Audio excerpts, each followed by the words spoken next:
What's going on, guys? The Penney's podcast is back for episode 10. I feel like there we go. We're good now. I thought my microphone was going to fall off.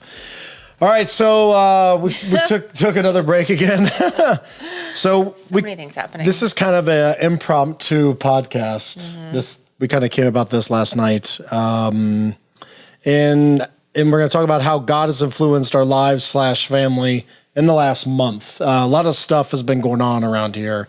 So you want to kind of take us on a brief summary? Oh my gosh. Of where to start, right? I mean, like, where do we start? It's been hectic pretty much, it seems like, since the book came out. Since the book came out, it seems a lot more work, a lot more engagements, a lot more everything, it seems like. But still having family, our time, kind of figuring out that, which we knew. We knew about it. We prayed about it. But, until you're in the storm, it's, so you don't really know what it looks like until you're knee deep in it. Right. And now we're kind of rolling with the punches. And they're good punches. They're not all bad. So this book, and this is something you told me, is I throw it out there in this book. And there's a cycle. If you see the cycle, there's a cycle. I get stressed, certain things happen. I start drinking. I start numbing my feelings, my emotions, to suppress the pain because I don't want to deal with it. That is the truth. I have a hard time with feelings, and I just do not want to deal with it. So I would pretty much almost comatose myself so I could go to sleep because I would have a hard time sleeping because my mind's going crazy. So we throw in the book, all the other business things that are going on, and still our family, our ceremonies coming up, our wedding ceremonies coming up. So it was a lot. So what did we realize kind of what was going on? Is the dear? Well, I mean, I was just kind of like, okay, like, does he know that he's repeating the cycle? Like, does he understand what's happening? And I think I kind of clued into it definitely before you did. Yeah. Which I think is kind of like what happens with most people when they're in like a cycle like that. And so, I mean, I would pray about it and we would have conversation about it. And I think you were not in the headspace to have that conversation at the time. I feel like maybe, am I wrong? Yeah, no, I wasn't. I mean, maybe 1 foot in, 1 foot out. Cause I didn't see, I hear you, I wouldn't say complaining. Well, I kind of took it as complaining, to be honest with you, bringing up these issues. And I wasn't seeing it through the same lens you were, for sure. My concerns. I was kind of like, all right, she's just anxious. Yeah. I was kind of putting it off on the anxiety piece, to be honest with you. Yeah. Yeah. So, I mean, we kind of went through just a weird time, I guess, where I was kind of waiting for you to kind of like get it. But at the same time, I was trying to be supportive. And in that, it's like I'm trying to plan a wedding pretty much by myself. I mean, I've got a couple friends that are definitely helping me out, but we've got that. We had the book, just all these things at once. And I mean, if you're married and you are married to an entrepreneur like I am, then you may know that there's always things. Like, I mean, it's like you've got 6 plates spinning at one time. And, which can definitely be great, but it also has its downfalls too. And so we kind of hit one of those downfalls on the head, and it kind of, I think, brought us to like a screeching halt in my mind, I guess, for me, like I don't know. What do you think? I think we started kind of seeing it pick up a little bit. It wasn't like a boom, here it is. It was kind of, we do date nights. Usually we try to do it every week, but at least every other week when, kids are, there's not as many kids in the house. And we found out that we were kind of like button heads when usually it's like, lovey time, we're getting to be with each other. But it seemed like when we would have a few drinks, a couple appletini or sake or something, that I would say something, you would say something, defensive posture goes up, stonewalling, like all the things, all the terms started happening. And we kind of noticed that probably over a few weeks, like, okay, this seems to be happening there. And then I was kind of, after dealing with whatever the situation was for the day, I would want my wine, I would want my red wine, and then I found myself not sleeping again. Mm-hmm. So I found myself taking a teaspoon of Mucinex or whatever to just knock me out because I could not sleep. I did like 1 or 2 days. I think it was 2 days of no sleep, maybe an hour or two. And I would be up at 2 or 3. Remember, I would get up at like midnight one time. Yeah. I would go to bed like at 9. I was up at midnight or 1 or 2. And I was just start my day, start reading and have my coffee at midnight. And it's just like, it just doesn't work for me. That makes it worse for me than in my mind, taking the Mucinex or NyQuil or whatever, knocking my butt out, or some serious melatonin gummies, to go to sleep. But that's kind of what was happening. And then I went to go see our counselor, and then you were saying I was very irritable during that, and that I was, the angry thing, the anger word comes up, and I'm like, how? I'm not yelling at anyone. I'm not screaming. So I'm kind of lost in this whole situation. So you clearly saw something different than I did. Yeah. I mean, it was almost like you were just impossible to have conversation with. Like you were always on the defense. Which is weird because I felt the same about you. You were projecting. These words. Oh my gosh. No, yeah, I was actually trying to just bring up concerns and communicate, and there was no way of doing that because you were just not allowing it to happen. Because I think you weren't in the headspace of accepting that. You wanted to avoid. You are an avoidant. So you I do like to avoid, I do. And I was trying to confront something that you weren't ready to confront yourself. Mm-hmm. Ultimately, I think that was like really what it kind of boiled down to. So, which makes no sense, the boiled down thing. Let's stop there. Okay. I guess we know I have a problem talking about emotions and feelings. Yeah. Like I get this roller coaster feeling when she's like, hey, I need to talk to you about something. I'm like, I pucker up and it's like, oh my gosh, like the world's about to end. It is much easier for me to confront Goliath being like, he is going to pummel my face. I would much rather deal with that situation than my beautiful wife here and talking about feelings, emotions, what's on her mind, me trying to express mine, because I'm just not good at it. I'm really not good at it. And have not done it for decades, and I've shut it down because it's safer for me. And I realize that that's not the healthy way. So I have been working a long time to try to get out of that. Therapist, ganging block shots, all kinds of things that I think would help me. Supplementation. But there was one thing that I did not take out until recently in the last few weeks, and that was alcohol.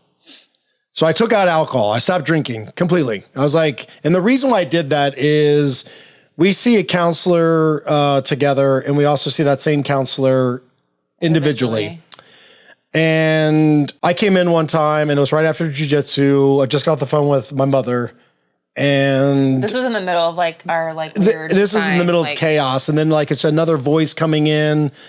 And if any of you have parents that kind of want to interject certain things, you can understand what I'm saying. And nothing against my mother whatsoever, but it was just at the wrong time, the wrong place. And it was definitely on me. And I lost it. So I go into talk to the counselor, and she's like, you are heated. I am like, I'm about to Tasmanian devil the world. And she looked at me and she goes, you are the angriest person that I know. She said that to me. And I stopped in my tracks, and I was processing, and what I said was, that makes me very mad. I said that because I was like, like kind of in a joking way, but a little bit like, oh my gosh, that really just pissed me off a little bit. And then, but I'm like, I don't yell, I don't scream. I do at times, I have. But I don't do it. It's not like a daily occurrence, a weekly occurrence, or even a monthly occurrence. It's actually not that often that I scream. And she goes, you do not have to scream to show your anger or to yell at someone. And I'm like, what do you mean? And then she kind of gave examples like, go to your room, or she gave the tone, yeah. Your eyes, my demeanor. And I've said this in many podcasts that, what do people get wrong about you? And I'm like, people think I'm an asshole. And, maybe I am after hearing this. But I'm like, I'm actually a nice guy. I'm a teddy bear, really. I'm actually a nice guy. But she said that, and I can't tell you what it was. There was a switch, and there was a switch. Something happened in my mindset. Something happened in my brain. Yeah. And I stopped drinking. I was like, I'm done drinking. I'm taking it off the table. Can I just, I have to interject. Please, because this is a big moment for me. So, I mean, from the time that we like have known each other, I've always had in the back of my mind, this is before the book. This is before I really knew like everything about you and like what you struggle with and like your whatever, what's in your closet, right? Like this is before I knew any of that. Kind of. My closet was clean because I told you everything. That's true. No, that's true. But like, kind of bit me in the butt a little bit. I think like I didn't really realize like how, I don't want to say how big of a problem it was, but it was. I kind of have to just like call it as it was for the experience on the outside. So I guess I didn't realize like what it was probably doing like internally to you. Cause we've also talked about like trauma on here before, like head trauma, like TBIs, CTE, all that kind of stuff. And I mean, the truth is that, well, first of all, alcohol doesn't do anything good for you, period. Right. But if you are an individual who has certain traumas and certain things that have happened in your life and, then alcohol has a totally different effect. Like, true. You know what I mean? Like if you have all those things going on with you, then the alcohol is only going to magnify probably the negative things. Right. And so that's what kind of like I was seeing on the outside, and I just like didn't know what to do with it. And so I would just kind of like, I think for a long time I kind of gave you crap about it. Like, okay, like let's like not do that, or maybe just like. Yeah, it almost felt like mom was coming into the room telling me to do, or a babysitter. And to be honest with you, it made me want to drink more. Yeah. I was like, don't tell me what to do. No, because I'm the prideful turd that I can be. Yeah. Well, and so I had to learn the hard way that like me trying to change that or control that was going to do nothing. And so honestly, what I started to do. And this wasn't like get hammered every night. This was like have a glass or two of wine. I would usually have a glass or two of wine a night, red wine, to just like calm down. It was my go-to, but it was to the point like what you didn't know in my head, like I can't wait to have some wine later. I can't wait. A lot of you guys know exactly what I'm talking about. Well, then it was like 2 glasses turned into like a bottle. And then it turned into a bottle. Then I remember we went on vacation. That bottle went to 2 bottles the first night in about 1 hour. Yeah. Because I was like, it was a long car ride, freaking happiness. Yeah. That's the truth. It is true. It is true. So when I learned that I had no control over this, I mean, honestly, I was like, okay, the only thing I can do now is just pray. That's all I can do.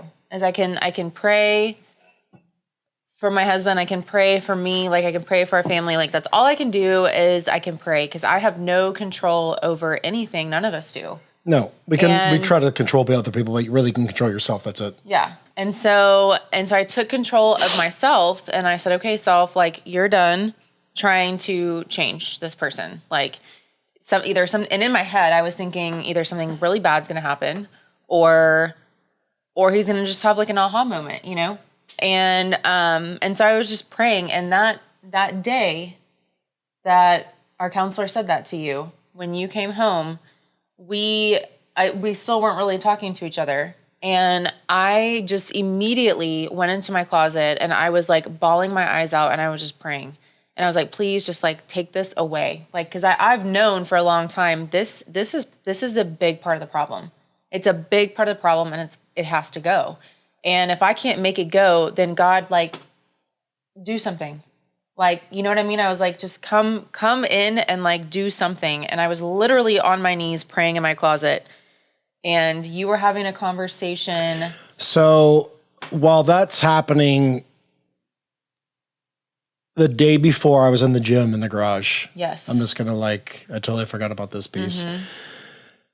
I have not had, I wouldn't say suicidal thoughts until the one time I had it was in this book, and I talk about it in that book. But I was working out, and the stress and the chaos of life, our situation, the pressure of the book, just the pressure of contingent group, like all the things, it just like it was kind of mounting up. And I was working out, and I'll just remember I had the thought, all I heard was, you know what to do. And I pictured getting my pistol. And I've never had that thought besides the one time in here. And I was like, no. I mean, it was a fleeting thought. It was like a second of that thought. When I had that thought, I was like, okay, time out. What's really going on here? And I know Satan's trying to penetrate and do his thing. But I entertained it for a brief second. I was like, yeah, maybe. And then I'm like, no, stop. Like, get out of it. Like, devil, angel, they're fighting over here. But it was a split second. And I reached out to a friend. I was like, hey man, from the Seal Future Foundation, I was like, I need to be proactive, and I need to be proactive right now. Within 1 hour, I had a medical doctor team on standby to do some brain stuff, to get some things situated, to get some things better. And while I was that was the next day when all that was going on, when I was on the phone, that's who I was. I was setting up treatments at pain management centers, brain centers to get some stuff taken care of. Because we've said before, like, it is a battle. Like, it is a freaking daily battle, which is why I'm huge on that mindset. Is like, it's not easy to have this great mindset or like try to maintain a great mindset. There's all these things that can either help or hinder, and drinking was hindering me. And I was just kind of, to be honest with you, a little oblivious to it. So that's what happened. I'm like, I got to stop drinking. I need to go do this. And I started seeking some more help, I guess you'd say, taking it to the next level because I needed it. Because I want to be top performer. I want to be the best I possibly can. And sometimes I feel like we don't notice. It's kind of, I always give the boxer analogy, like we're fighting each other as boxers. I'm seeing your chest, your frontal view right here. But my coach over here in the corner, or the fans, they can see an outside view. And I think a lot of us as individuals, we get stuck in our ways, and we're looking through a toilet paper tube instead of really getting the big 360 of what we should be looking in. And to be, in all honesty, I fell victim to that, and thanks to her and my counselor kind of pointing those out. And it's a shot to pride. It sucks. It does suck. It sucks. It sucks. It sucks. It does suck. But once you realize it, I guess it's up to you to choose. That's where this free will, that's where this choice comes in to, what do you need to do and actually do it? Screw your talk. You actually have to do it. And I know this is a little victory, little battle beaten. The war still rages. Like, it's still going on. There will be more later. There's no doubt. But you take the obstacle as it shows up, you crush it, you go through it, you breach it, and you go to the next thing.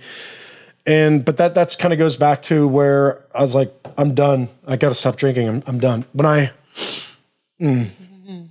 Yeah, but tell them what you did, like, in the garage. Because I was inside, and you texted me, and you said, hey, do you care if I...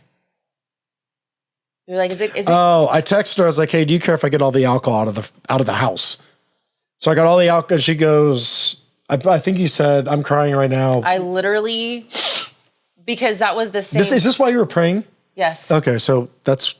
Yes. There's no coincidences. Yeah. And so I just like started crying even more because I was like, oh my gosh, there's no way that he said that. There's no way. Like, I mean, I was looking at my phone and I was like, he really did just ask me that. And I mean, but that wasn't even it. Then you said, I want to throw away the wine refrigerator thing. And I hate that thing, man. I hate that thing. It why? Because every time you come home, what do? I would look at it, and there would be more bottles of wine, and every time it would just give me anxiety. My chest would get tight, and I'm like, okay, here we go again, And I just hated it. Like, I mean, literally, because you got to pass the fridge to get through the door to get into our house, and so it's like, you just see it. It's just there, and to not see it anymore, it's like relief. And that's perfect for the clocks and the boxing timer. And you can see there's more space. It looks so much nicer now. Yeah. But I guess, so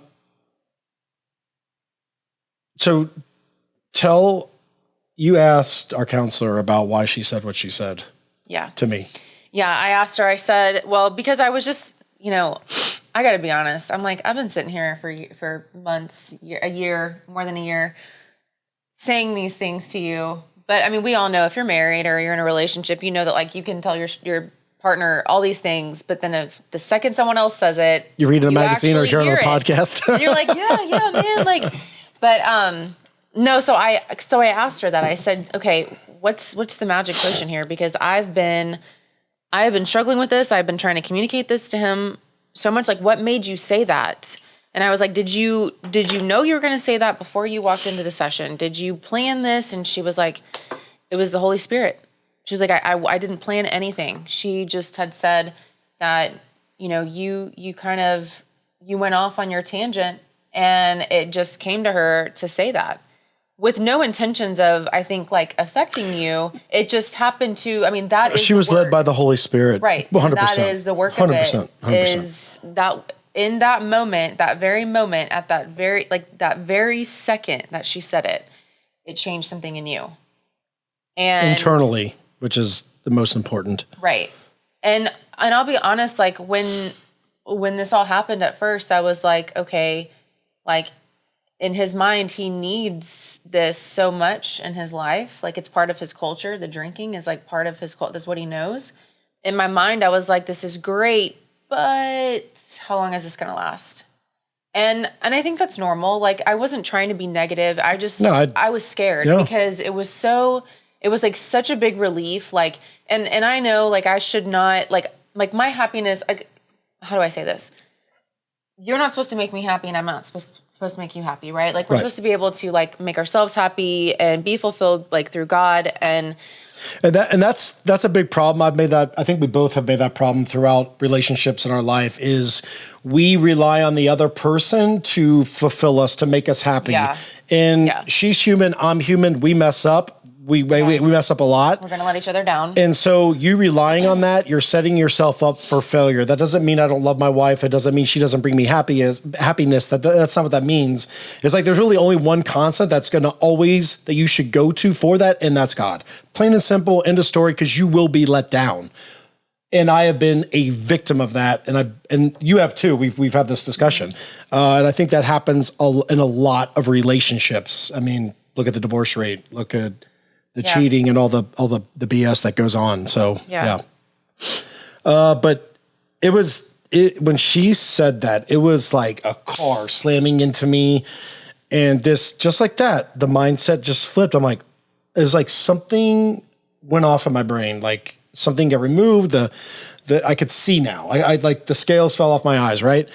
But I will, since I have not drank, and probably about 3 weeks, is it? 2 weeks. 2 weeks. Which you're like, it's only been 2 weeks. Yeah, I know. I got it. My clarity, the clarity I've had has been awesome. My energy levels have gone up. I think I've been happier. It seems like I've been happier. You've been like... Minus the voodoo doll I do in the closet, but no. Well, no, what I was going to say earlier was that, like, on the whole, like, relying on each other to make each other happy or whatever, is I could not help, like, the anxiety I would feel. Right. When you would be, you know, sitting down on the couch, like, drinking wine or whatever. I could not help that. But so since then, it's like, it's like a relief. Like, it's like a weight has been lifted.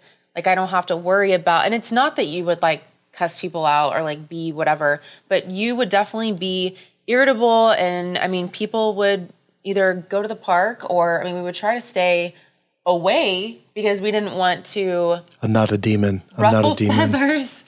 It's just the truth. I mean, and there's people out there that are going through this. Of course they are. Someone Of course has a they are. spouse Of and course they someone are. has a partner that's going through it. And so this is just reality, is that if you are like that person, just know that if your people are trying to stay away from you, there's a reason. Like we didn't want to like, you know, leave you out of things or whatever, but we also knew, okay, but this is going to happen if, you know what I mean? Like, it was like, he's got to figure it out on his own. And I think over time, the universe has been sending you signals and signs. There's a thing called pride. Probably. Yeah. And I mean, because I remember there was one time at dinner where you said out loud, you were like, what did you remember that one time at Saki? You said, you had that like epiphany. You realize that it's kind of the issues that you're having are you. or pretty much. Yeah, well, starting with you said like something about like seeing other people seeing you or you what? I don't remember. You're talking about we were in the back of the restaurant by the door because I always check emergency exits. Is remember that part? Is I was like, you know, I'm realized that maybe I'm the issue with some of my own issues. Yeah, and that was I'm the creator ago. of. Yeah, that was months ago. And so I just feel like all along there have been like little signs, but you know, and people, we have free will. You know, we choose to either see the signs for what they are or just dismiss them and keep going. You know, and but man, like the changes that have happened, not only that, but just like in your like business life, like all these new opportunities that are just like coming to you, like they're just like coming to you. You're not having to go out and like seek these things; they're just coming to you. It's like falling in the lap, and it literally happened the day after I stopped. Yeah, I'm not gonna say that you stop X, Y, and Z. That all this is gonna. I'm not saying that, but I'm just telling you like this is what's been happening, and it's pretty crazy, and it's of God, and there's no other way to explain that whatsoever. Just the clarity alone is freaking phenomenal, to be honest with you. We were looking at the stats. I wish you had your book here. We were looking at the stats of like alcohol and I remember them. To do that. What were some of the Well, one of the main ones was that well, first of all, today's National Sober Day. So, here we go. People knew that, but it is. But there's 22 million individuals in the U.S. that are in active recovery right now. So they're going through recovery. 22 million. It's a lot. That's a lot of people. It's a lot. And then I remember like the divorce rate one. It was like 40% of divorces are because of alcohol consumption. And then what was the kid one? Yeah, so 7 million. 1 in every 4 families will have some type of like alcohol related family history. And then something like 7 million children are living in homes with an alcohol user or abuser. So that's it's pretty scary. I mean, and what pisses me off, honestly, is like how socially acceptable alcohol is, yet it's like the number one killer. Yeah. Like you look at opioids, you look at all the drugs, whatever, and it's alcohol is the one drug. It is a drug. Alcohol is the one drug that people look at you in a weird way if you're not doing it. Right. You know what I mean? Right. How jacked up is that? It is. And we're not sitting here bashing or demonizing drinking, but at the same time, trying to find the positive in it is very hard to do. The only thing that I could think about is like liquid courage. That's really the only thing I can think of that's positive about alcohol, besides cleaning a wound. Yeah, I really. And sometimes that liquid courage is not positive. It's not a good thing. You end up with the wrong person. You get them pregnant, whatever it might be. Like you get in a fight, whatever it is. So I mean, that's just, and we're not bashing it by any means, but at the same time, like there's really just not a lot of positive that comes with it by any means. Well, if you have a history of something, putting yourself in those situations when you're trying to move forward. It's easier for you to go backwards if you've already had that history. You know, I mean, you have a pretty, like, remember that pathway we talked about? The neuro pathway? The neuro pathway. Oh, I got it. You have that one like worn down, I think, in that area of your life. And like mine would be like anxiety, right? And so to be able to go down like a totally different path takes a lot of freaking work. A lot of work. Right. And I think like now you're doing more work than I think you've ever done internally. And just want to take a moment to say how proud of you I am for that. Thank you, baby. I mean, like, it's been a long freaking journey. It's been exhausting. It is freaking exhausting. I'm not going to lie. Yeah. It's a lot. But you're doing the work. And I mean, we talk about that in almost every podcast is it takes a lot of work. And I think a lot of people out there are avoiding the work that needs to be done. Right. Or just taking the easy way out or, you know, whatever. But I think you and I are facing things head on and we're working it out. Something just came to me. There are people, there's people everywhere, including us. Like we're no different than everyone else that are dealing with something. And I guess the big thing is, I would say the main message here is once and many of us know what that is. is taking that next step and like, all right, I'm getting rid of this. It might be hanging out with this person. It might be this job. It might be a certain substance. I don't know what it is. You do though. And then getting rid of it. And it kind of really comes down to how bad are you going to let it get? How far down that hole are you going to go before you pick yourself up? If you can even pick yourself up anymore and then march on. And I'm gonna kind of talk to dudes to the guys right now. Our pride is not our friend. It is not our friend. It is not our friend in certain situations like this. We try to be masculine. If you look at my SEAL community, one thing I've noticed across the board is there's not a lot of like, it's all about, look at me, I'm tough, I shoot, I have guns, blades, explosives, drinking, all that crap. But there's another side that I kind of point out in here that the public doesn't see. And I think that's BS because I think it's like a movie. It's fake, right? It's not real. And I think there needs to be more of that. Just because somebody does this job or does that job, they're still freaking human. They're still human. They still bleed the same way. They still cry. They just might not show you to. And it's just like being real, quit the posing crap and like face it. Like go to your significant other and be like, hey, I'm sorry about this. I need help. Like, what do we do? Help me. And maybe that person needs your help as well. I don't know. Cause I know stopping that alcohol thing alone, like just stopping the drinking piece has relieved your anxiety tremendously, like a noticeable difference. Cause we've talked about your anxiety on here quite a bit. I mean, probably 2 to 3 episodes because it's an ongoing process, just like, anger for me. And, so you taking that step, just one person taking that step is going to relieve the pressure from someone else. And it just can go back and forth and it just starts to simmer down. So it's okay to let the soft side out. It's called being real. We talk about this all the time. It's just be freaking real. And I'm talking to you guys because we have the biggest problem. I'm guilty of it. I'm guilty of it. And it's been hard to sheathe that sword for sure. But, we want to be leaders. We talk about it. We want to be leaders. Sometimes you just got to be like, all right, I messed up. We take the ownership, we fix it, and we move forward to the next bout because there will be one. So that's kind of I had to throw that out there. I had to. I like the ownership piece. That means a lot. Like to be able to own something as scary as it is. It's not fun. It's not fun. No. Yeah. I mean, and even especially if like your eyes have been closed to it for so long and it's like the other person's trying to tell you, you probably feel kind of stupid. I mean, and I don't know, I'm not speaking for you. I would probably feel very embarrassed or like, kind of like, okay, wow, like this person's been trying to tell me this whole time. And, Yeah, no, I get it. That's just how I would feel. Again, especially when we talk about this being my biggest accountability, and then I slowly start falling into the same thing. I'm like, dude, I don't want to do that. Yeah. That's the last thing I want. Yeah. Man, I remember I brought that up one time, and you were like, don't bring that up. And I was like, eh. I'm not angry. Oh, man. What else you got? Now that we just vomited.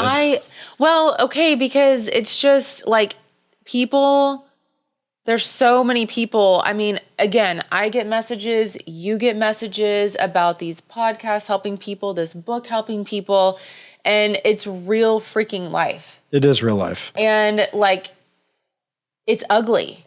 Mm-hmm. It's not all pretty.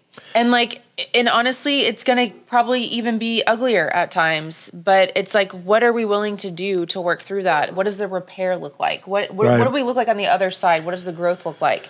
You can't stay in the same place for forever. That's so true. I mean, you can think of 1,000,001 analogies, but us going through these situations, I would call them storms or whatever you want to do, on the other side, we get stronger and we get stronger. And I talk about this all the time is that we're kind of like going through a training and you're better as, you know, a father, as a husband, as a human being, and you get to give back to other people based off of your experiences. And if you want to like really dig in, just go to James 1, you know, first couple verses, and it tells you about it. Like, hey, you go through these trials, be thankful because your endurance is building. And it's so true. I mean, it's a crazy thing to think about, but like, why would I ever be thankful for this? But when you look back, it's always like in hindsight, right? Like, the hot wash, it's the same thing. You look back like, oh my gosh, like, wow, okay, I'm not going to do this again because that really sucked. Like, I don't want to do that again. And if you find yourself kind of drifting, you're like, whoa, no, we don't do that anymore. We don't do that anymore. That's called change. And if people are telling you you're not the same anymore, you're just different, and you're growing, and you know you're growing from your old past, your past self, that is good. That is good. And if you're leaving people in the dust, that's okay. Like, they'll catch up. You can be their example. But if people ever tell you you're changing, you're not the same, and you know you're getting better, successful at your job and relationship, as being a human being, that is a good thing. Yeah. That is a good thing, because as we grow, our circle does get smaller, because we are honestly just taking out the trash. If they're not benefiting you, or there's some kind of two-way street, it's not worth it. It's not worth it, like, because it'll just suck you right back down. That's why we always say, like, hey, who are you hanging out with? Like, you know, it all comes into play. It's okay to outgrow friendships. It's okay to also mess your words up sometimes. It's okay. Not on this podcast. It's not. To outgrow friendships. And it's okay to outgrow your old self. It is. And that's good. It's called growth. We should always be seeking growth no matter what. And it's not easy. It's not going to be a constant uphill. There's going to be, I'm up, boom, maybe a little bit. Okay, back up right now. All right. And then it just, as long as the main momentum is going up, then you're winning. I would think you got to look at it the long haul, not just like this week or this month. You got to look at it, you know. So we're going to have trials. I don't know. I feel closer to you now than I ever have. I still think you're gorgeous. Well, thanks. Yeah. I love you. I love you too. Thanks for listening, guys. That was it. That was tough to talk about. But we preach being real, transparency, and got to lead by example, plain and simple. Never want to just lead by our words alone, but that's it. And we are not perfect. I am far from perfect, and I have a lot of growing to do, and I will continue that journey. So. Yeah. Well, and like, if you need to reach out, you know, like, there's always people that I think could benefit from, like, whatever you're doing, you know, that helps you. I mean, you do a lot of different things that kind of help you get through this kind of tough time. Because even though, I mean, it's like we're kind of at the top of a mountain right now, but at some point you got to go back down and you got to go back up, right? Mm-hmm. So I don't know. I don't know. Like, people could learn from you, even though you kind of fail a lot. Well, I don't know, man. There's just people that I think could benefit from you, like, just being honest and just saying, yeah, man, like, this is what I dealt with. I mean, how many messages do you get? A lot. And they're all humbling. I'm just thinking about I'm getting choked up. It's so humbling just to get those messages. And because I mean, it would be just like me texting someone or whatever it is. It's like, dude, like, just like, you helped me out. I got the best one yesterday. It's like, you switched my mindset from being a victim to a warrior mindset. He said that. I'm like, oh my God, like, that's awesome. And that doesn't mean to go slay everyone. It just means like, hey, we're going to look at our situation a little bit different. Instead of playing the victim, like, my life sucks. It's like, okay, boom, I'm rising up. How am I proactive? How do I fix my situation? How do I do that?